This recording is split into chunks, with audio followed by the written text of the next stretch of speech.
Maybe we can kick it off with a quick introduction of yourself and how you got started. Okay. So my name is Wendy Mathis Held, and I started our agency 14 years ago with my husband. My career started, and really is the foundation of True Hero and what we do now, and really what I'm doing now, like post exit, is I started as a buyer at May Company, which may outdate me, so may age me a little bit, but it's Macy's now. So I really started as just being a merchant and understanding the financial aspects of retail. I met Scott Oshman through being a director of sales. He was my Pacific Northwest rep, and I got exposed to Amazon at that point and really realized this is a completely different ball game than working with any other retailer.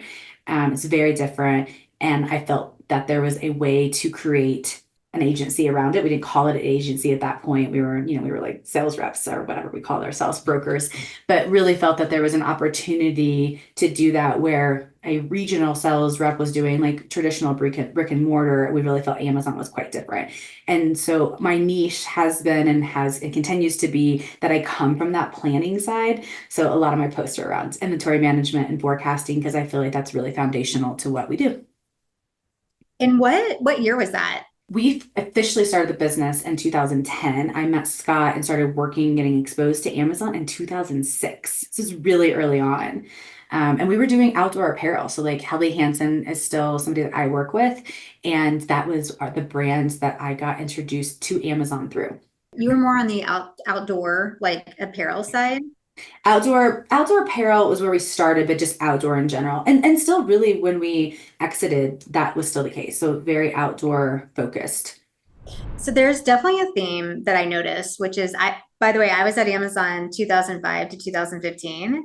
And so I also was there early days when it kind of was this new space. And it sounds like you kind of came into this niche of like the outdoor space and then Hmm. all these outdoor customers that you were helping on the other side, helping them get to know Amazon. And that was like super early days of Amazon. I mean, that was like So early. they probably had no idea what, an ASIN was or like how to even work on Amazon. And so you were kind of that expert guide to get them starting to sell on Amazon, and advertising wasn't a thing at all back Yeah, then. I think AMG came in like what, 2000, what was it, 13?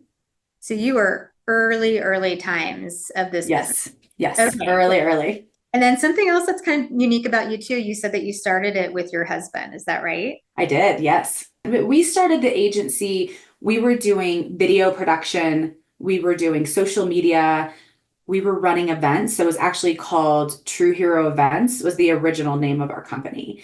Hero is held in German, and that's our last name. So that's kind of how the name came out, was True Hero. So we did everything. We sold everything we had and lived in an RV for the first year of the business. Wow. Before it was cool. Like we did it because we didn't have money. That's amazing. Yeah, so we did everything. We were running events. We'd go to outdoor retailer. They would hire us to run their events, so like their demo days and things like that. And so Andy is my husband. He did that component of it. And a very wise person, Renee Petra, said, "You win where you focus." And so we were like, "We're just gonna focus on Amazon." So tell me a little bit about like the early lessons that you learned and maybe even today, but what kind of learnings did you get along the way? So, well, first of all, it's a different channel. Like to try to act that Amazon is the same as dealing with REI or Dick's Sporting Goods. And those like, those are the ones that are in my head because outdoor retailer, I'm coming from the outdoor side, but it's very different. And I came from department stores. It's really a different channel and it's a different way to approach it. And I knew that from the very beginning. But the amount of data and how important the data is and how you have to have good, clean data is incredibly important. And I learned that very early on. Back when we first started, there was no data fields. Like you were doing a new item setup and it was a free for all, right? It was the wild, wild west. And there was no tutorials. No one was telling you how to do it. And I remember talking to a vendor manager at a trade show and I was like, "Hey, you didn't submit my ASINs. I don't have any ASINs yet." He goes, "Because it was a terrible submission." And so really understanding how important, I mean, I always knew relationships were important because I came from retail, but that you can have relationships with vendor managers. And this is early on, right? This is like 1P only days. This is before anybody was doing seller. And having those relationships and really cultivating them was key because we learned so much by just being like, can I take you to lunch? You've seen so much in the industry evolve from 2006 to 2024, where we are today, especially with a lot more competition. So when you first started in 2006, there probably weren't a lot of people out there like you. But then as you kind of everyone kind of like us at PACView, I mean, we were pioneers too. And then all of a sudden there were 40 tools out there doing the same thing that we were doing. And I'm on the agency side, the same thing too. So how did you deal with the competition, your unique value prop, like continuing to get customers? Did it get harder? Like how did that evolve? I took this like I do everything else. Like I focus on myself. Like I'm not going to be worried about what the competition's doing. If I'm doing a great job, then no one's looking for another agency. And if I'm not, if they're looking for another agency, then that's on me. And I need to sit down and say, okay, what was I missing? So, and we were really focused on the outdoor industry. I will tell you, I would say 98% of our business came from referrals That's huge. the whole time we were in business. So it was always been a referral business. We really never we never had a business development team. We didn't go out and really like source. So, I mean, we'd say, hey, we're open if you guys know of anybody that needs help. So all of our business was referrals. So I was really head down about it. What really stands apart from what we're doing, and I feel like this is the same thing even now with Channel Key, is that we're big enough to handle big clients but we're small enough that no one's getting lost. And that was always a real focus for me. And I think that that's the same for Dan, is that I always wanted the clients to feel like they're our only client, even though of course they're not, but I always wanted them to feel that way. And the inventory management piece, I think it really sets us apart. It's very different than what else. There's a lot of forecasting tools. There's a lot of things that are out there, but we always are taking that a step further and we've saved brands a lot of money that way and grown brands that way. That's awesome. All right, well, Yeah. let's talk a little bit about why you decided to sell. Why now? You've been in business for almost 20 years, not Yeah. quite 18 years. And then what kind of made you decide to look into an opportunity? So we had the agency for 14 years and we got to the point where we had to make a decision that this is no longer a lifestyle business. That was the first decision is okay, we have to make a decision if we're going to grow on our own, which meant like, are we going to go get loans or we're going to get investors, or do we want to have a strategic partner acquire us? I know myself well enough to know that I couldn't merge with somebody. I have just enough ego that I couldn't share that space with somebody. And so I really we wanted to exit, we wanted to get acquired, and we wanted it to be with somebody that was like a very good cultural fit for us. I didn't want to go to for me, I didn't want to go to a PE. I wanted to have a good strategic partner that could take my team and my brands further than I could. That's awesome. So Yeah. tell me a little bit about the process. Like, did you hire a banker? Did you tell me like how long did it take? Things like that. Yeah. So, I mean, obviously, in the midst of 2020, there's a lot of things that just happened. Our business was on fire. One of our key accounts is Schwinn and Mongoose. So bikes were like, we were very fortunate that that was our mix at the time, right? So we did a lot of like, it was fun. It was a fun, as much as 2020 can be fun, it was a pretty fun ride when we started going through that process and there was a lot of exits. So Larry Plumer was actually how I met PacView. So it was like we were very early adopters with PacView. And Larry had introduced us to us and he had went through an exit. So I started having those conversations. Are you glad you did it? Like, it's kind of the questions that you're asking right now. I have a mentor, his name is Mac Lackey, and he has a program called Exit DNA. And he helps founders get ready to exit or scale. So even if you never want to exit, he helps the path of being able to say, I am ready to exit. And within that program, you have access to bankers and accountants and IP attorneys and kind of like all the kind of team that you need. We were small enough that I didn't necessarily have to have them like pay them out on my team. Like obviously if you're a bigger, like what you guys have done, which you guys are such amazing. But having that guidance was, I wouldn't have been able to do it, or I would have lost everything. Honestly, it was the best. So Mac Lackey's Exit DNA program was by far the best thing that I did, and I would recommend it time and time again. So I didn't necessarily have a banker, but I had a banker on my team, if you will. So Robert Taylor that's who we use. And he does some he's other people within our industry would know because he does some other Amazon deals. There's so many different routes and avenues. You don't have to have a banker. You can have all these different support people that maybe get you a little bit there, are maybe less expensive than kind of like the normal banker route.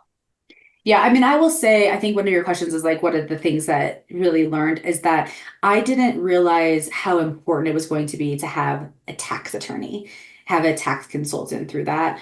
I think in my head, I mean, I come from a real estate background, so in my head, it's like I know how to do capital gains and I know how to navigate all of that, but it is a different ball game. And the importance of having an attorney, a deal attorney, not just like we've had an attorney for years. He's an amazing attorney, but he was not going to be the attorney that was going to get us to the point of exit. And so I think having a really like an M&A attorney is incredibly important. And that's where you should spend the money. Like I would highly recommend you spend the money on an M&A attorney. Agree.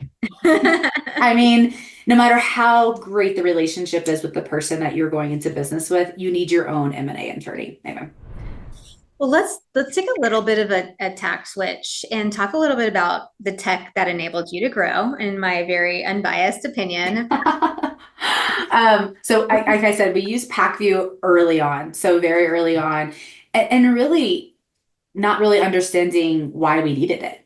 Right? It's like, what is this? Like, what is this? But it's like, well, Melissa comes from Amazon and Larry's using it. And Larry and I had very similar agencies. Like we talked a lot. He was like the another person that we were never going to pitch against each other. So we could be really honest. And like before Prosper and before all these groups where you could kind of learn from each other, you're like trying to find that one person. So we shared those kind of resources.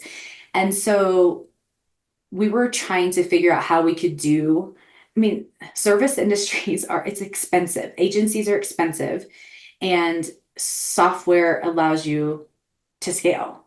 And so we were trying to figure out how to leverage software. So certainly like what we can do with PackView, being able to manage the amount of campaigns that we can and being able to scale and optimize and all the data. I'm a data junkie. And so it's super important. And we're able to like with the pre-built reports and all the data. So that's we couldn't do it. And so it's a requirement for our brands.